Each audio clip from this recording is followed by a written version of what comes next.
Il y a une chose qui est sûre, c'est qu'en ayant lu les comics, Miss Marvel n'aura jamais été aussi cool que dans cette série. Bonjour à toutes et à tous, on m'appelle Steven, vous l'aurez compris, nous allons parler de l'épisode 2 de Miss Marvel en mode full spoiler, donc quittez cette vidéo si vous n'avez pas vu l'épisode. Vous le savez, l'épisode 1, j'ai eu un énorme coup de cœur, j'ai été assez surpris comme la plupart du monde, bien que pourtant j'attendais la série il y a quelques mois, et aujourd'hui on arrive avec un épisode 2 qui est peut-être un chouïa bien moins rythmé, mais qui en présente quand même beaucoup plus que le premier. Les enjeux montent crescendo, le développement de personnages commence à se préciser, les pouvoirs de Miss Marvel commencent à totalement foirer. Bref, installez-vous confortablement, nous allons parler de cet épisode 2, c'est parti.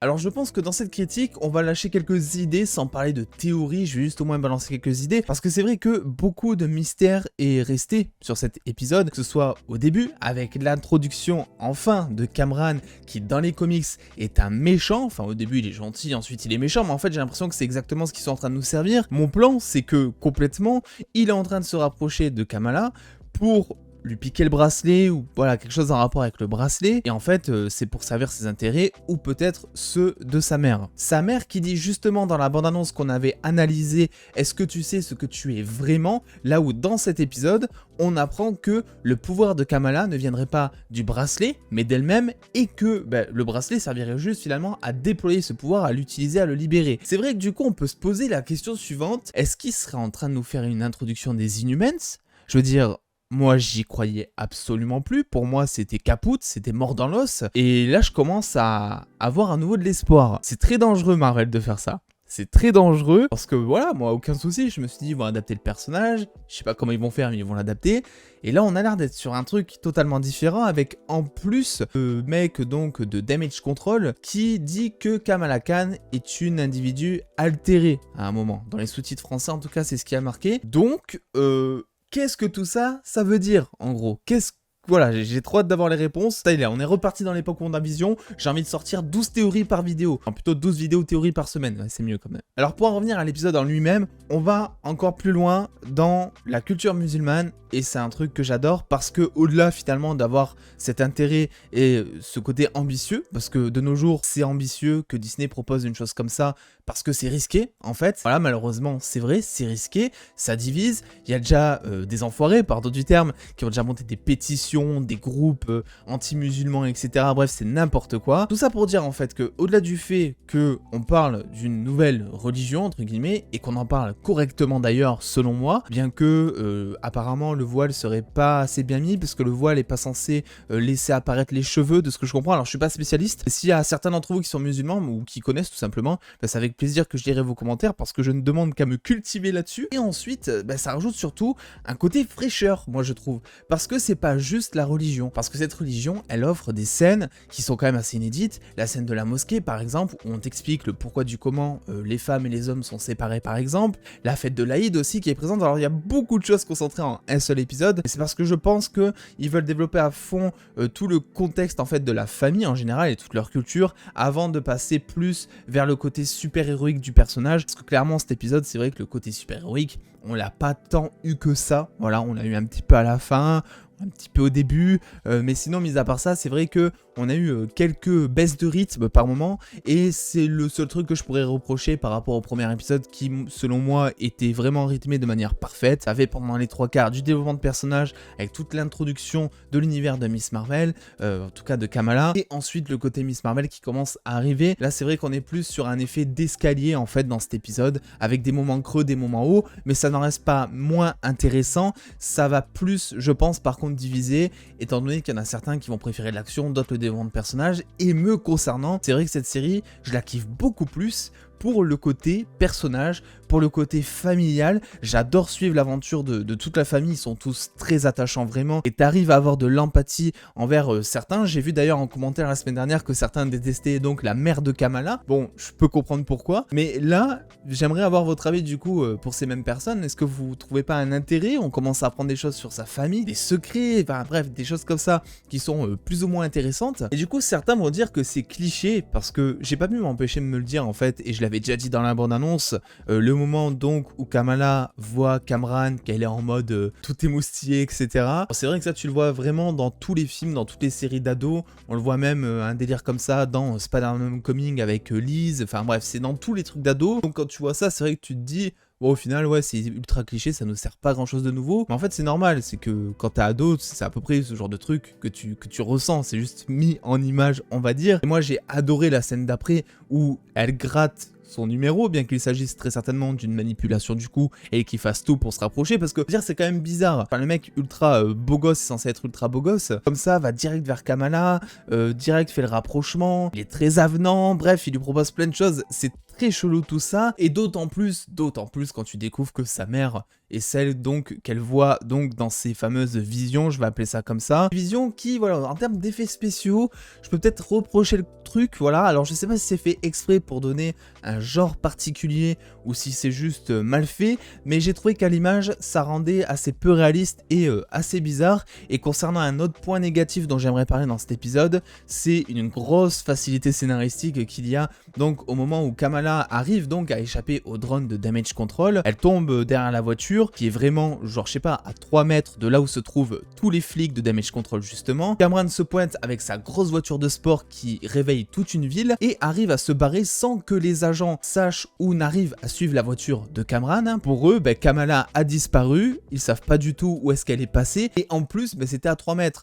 Donc t'as bien le temps de voir Kamala qui est par terre, elle prend bien le temps de monter dans la voiture, etc. Je veux dire, dans la vraie vie, les flics ils t'auraient déjà arrêté 600 fois à ce moment-là, d'autant plus qu'ils sont genre 15 ou 20. Donc voilà, grosse facilité à ce niveau-là. Ça m'a un petit peu fait gratter la tête, mais sinon, mis à part ça, rien de très grave. On va évidemment parler donc de Damage Control. On l'avait déjà vu, je vous en avais parlé en vidéo dans ma dernière vidéo théorie justement. Oui, ils ont leur drone, ça y est. Il y a d'ailleurs un plan où on voit que le drone appartient donc au département of Damage Control. Donc voilà, si jamais on avait un doute, c'est chose enlevée. Et c'est vrai que dans ces deux derniers épisodes et dans ces deux premiers du coup, on nous a introduit quand même deux gros mystères à tout ça. Le premier étant les pouvoirs de Kamala, comment est-ce qu'ils fonctionnent, d'où est-ce qu'ils viennent. On a l'impression que c'est lié plus ou moins à une affaire de famille lointaine, avec notamment une arrière-grand-mère, il me semble, qui a totalement disparu. Alors probablement qu'elle a utilisé le bracelet, qu'elle a activé un pouvoir ou je sais pas trop quoi. Et le deuxième gros mystère, Damage Control, gentil, méchant, qu'est-ce qu'ils cherchent vraiment? On en a parlé dans ma dernière vidéo théorie là aussi, mais en tout cas ils ont l'air d'utiliser donc les lunettes de Stark, dites qu'ils ont donc réquisitionnées justement dans Spider-Man No Way Home.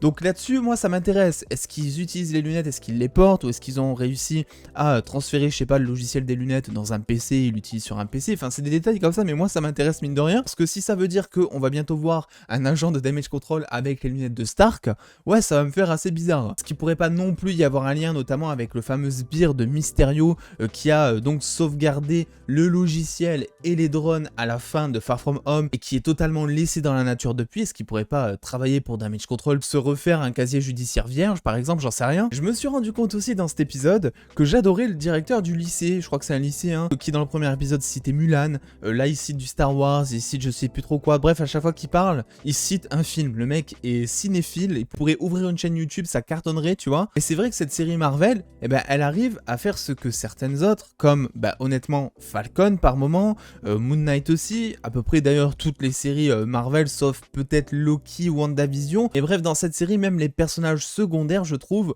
ont une personnalité qui est bien ancrée. Vraiment, le père, tu vois qu'il est toujours en train de faire des vannes, etc. La mère sévère, le directeur qui est là en mode déconnade, mais oh, on parle sérieux un petit peu. Bruno lui aussi qui est en mode friendzone, etc. Un petit peu timide par moment, qui est prêt vraiment à gâcher toute sa vie future pour être in love et rester in love de Kamala du coup et rester sur place. Bref, tous les personnages, même l'influenceuse exécrable, est influenceuse exécrable. C'est ça que j'aime dans cette série, c'est qu'on arrive à apporter de la profondeur dans les caractères, dans la culture, et c'est tout pour l'instant, parce que les pouvoirs au final, pour l'instant on n'a pas vu grand chose. Alors ça y est, elle a eu droit à son premier moment super héroïque, où d'ailleurs j'ai trouvé encore une fois un clin d'œil à Black Widow, mais à chaque fois maintenant qu'il y a cette pause, à cause de ce film, je trouve un clin d'œil à Black Widow justement, et on voit que ce qui fait défaut finalement à Kamala pour l'instant, mis à part donc son bracelet qui déconne évidemment, c'est qu'elle a peu confiance en elle. On la voit vraiment arriver à 2 à l'heure sur les toits, parce que bon, elle a peut-être un peu le vertige aussi, ça peut peut se comprendre, hein, je vais rien dire étant donné que moi, dès que je monte sur un trottoir et que je regarde en bas, du haut de mes 1m90, j'ai peur de mourir, ben oui. Donc on amène doucement les choses, on introduit des mystères, les enjeux sont déjà présents. Pour moi, Miss Marvel pour l'instant, c'est une très bonne série Marvel. Après, encore une fois, je pense que ça va être une série qui va diviser. Déjà, il y a le côté culturel qui va poser problème à certains, et il faut le dire, parce que c'est vrai, et c'est pour ça que je suis content que Disney fasse ce genre de série, parce que ce personnage est vraiment incroyable. Lisez des comics de Miss Marvel, elle est hyper attachante, et en plus, c'est vrai que dans sa réalisation, il y a une patte qui est donnée, qui est très marquée, hein, que ce soit au travers de l'image, du son, mais aussi au travers du personnage de Kamala Khan, qui est vraiment excentrique. Et ça, généralement, c'est soit tu adores, soit tu détestes, de la même manière que WandaVision, qui avait fait un choix risqué et ambitieux de proposer donc des palettes artistiques entre le noir et blanc, le format 4 tiers et tout un tas de choses entre l'évolution des époques, etc. Donc ce que je peux dire après ce deuxième épisode, c'est que pour l'instant Miss Marvel arrive à sortir du lot par rapport aux autres séries du MCU, je trouve. Un deuxième épisode, un chouïa moins bien rythmé que le premier pour développer notamment des personnages et approfondir encore plus ce côté culturel qui est important et omniprésent envers le personnage de Miss Marvel, même dans les comics. Mais tout ça, je pense que c'est que du bon justement, et personnellement, ce sont toujours les moments que je préfère dans la série. Alors du coup, hâte de voir un petit peu ses pouvoirs, comment est-ce que tout ça va évoluer, le mystère autour de Damage Control, ou alors c'est juste un truc en trame de fond pour introduire une sorte d'équipe par exemple, ou voilà, je balance des idées, vous en faites ce que vous voulez en commentaire. N'oubliez pas non plus de lâcher petit pouce bleu, Twitter, Instagram comme d'habitude, et en attendant les dos, prenez soin de vous, faites-vous bien kiffer, des bisous les dos.